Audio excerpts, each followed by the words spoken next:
Hi, എല്ലാവർക്കും പുതിയൊരു വീഡിയോയിലേക്ക് സ്വാഗതം. ഇനി ഞാൻ ഉണ്ടാക്കാൻ പോകുന്നത് ഉലുവേല കൊണ്ടുള്ള റൈസാണ്.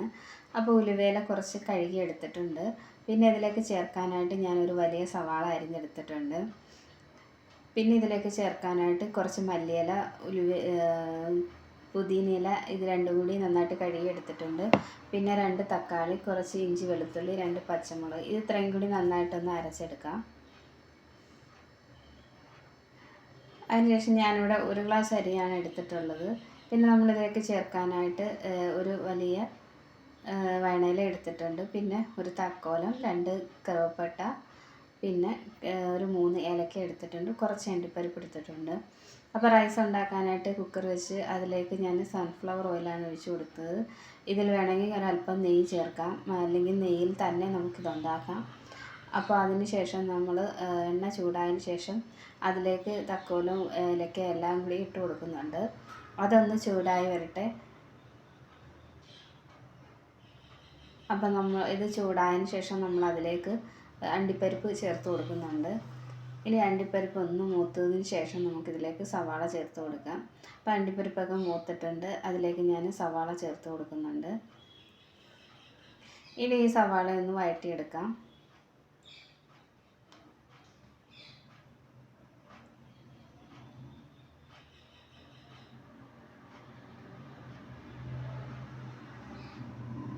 അപ്പോൾ നമ്മുടെ സവാളയൊക്കെ ലൈറ്റായിട്ട് വഴണ്ട് വന്നിട്ടുണ്ട്. ഇനി അതിലേക്ക് നമ്മൾ അരച്ച് വെച്ചിരിക്കുന്ന പേസ്റ്റ് ഒഴിച്ച് കൊടുത്തിട്ടുണ്ട്. ഇനി ഈ പേസ്റ്റ് നന്നായിട്ടൊന്ന് ഇളക്കി യോജിപ്പിച്ചെടുക്കാം. ഇതിൻ്റെ പച്ചമണം ഒന്ന് മാറി വരണം. അപ്പോൾ നമ്മുടെ പേസ്റ്റിന് പച്ചമണമൊക്കെ മാറി വന്നിട്ടുണ്ട്. ഇനി നമ്മളതിലേക്ക് 1/2 ടീസ്പൂണ് മഞ്ഞൾപ്പൊടിയും 1 ചെറിയ സ്പൂണിന് മുളക് പൊടിയും ചേർത്ത് കൊടുക്കുന്നുണ്ട്. ഇനി പൊടി നന്നായിട്ട് വഴണ്ടിയതിന് ശേഷം ഇതിലേക്ക് നമ്മൾ ഇതിലേക്ക് ഉലുവേല ചേർത്ത് കൊടുക്കാം.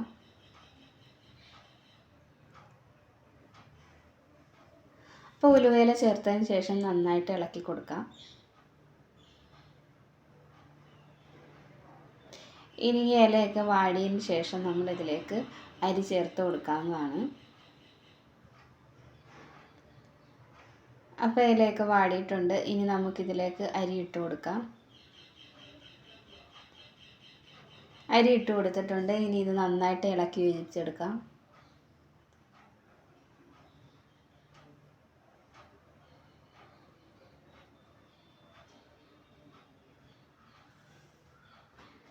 അപ്പോൾ നമ്മളത് നന്നായിട്ട് ഇളക്കി യോജിപ്പിച്ചെടുത്തിട്ടുണ്ട്. ഇനി ഇതിലേക്ക് ഞാൻ 1 ഗ്ലാസ് അരിക്ക് 2 ഗ്ലാസ് വെള്ളമാണ് ചേർത്ത് കൊടുക്കുന്നത്. അപ്പോൾ നമ്മൾ കറക്റ്റ് വെള്ളം ചേർത്ത് കൊടുത്തിട്ടുണ്ട്. ഇനി അതിലേക്ക് ഞാൻ ആവശ്യത്തിനുള്ള ഉപ്പ് കൂടി ഇട്ട് കൊടുക്കുന്നുണ്ട്. ഇനി ഇത് നന്നായി തിളച്ചതിന് ശേഷം കുക്കറിൽ മൂടി വെക്കാം.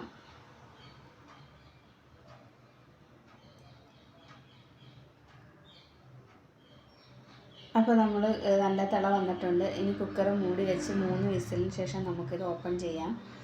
അപ്പോൾ 3 വിസിൽ അടിച്ചതിന് ശേഷം ഓപ്പൺ ചെയ്തെടുത്തിട്ടുണ്ട്. അപ്പോൾ നമ്മുടെ റൈസൊക്കെ നന്നായിട്ട് കറക്റ്റ് പരുവത്തിനായി കിട്ടിയിട്ടുണ്ട്. നിങ്ങളിതുപോലെ റൈസ് ഉണ്ടാക്കിയിട്ടില്ലെങ്കിൽ ഒന്ന് ഉണ്ടാക്കി നോക്കണം. നല്ല ടേസ്റ്റാണ് കഴിക്കാനായിട്ട്.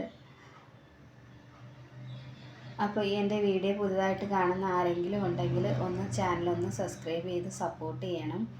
എല്ലാവരുടെയും അഭിപ്രായങ്ങൾ മെസ്സേജായിട്ട് അയക്കണം. അപ്പോൾ പുതിയൊരു വീഡിയോ ആയിട്ട് വീണ്ടും കാണാം.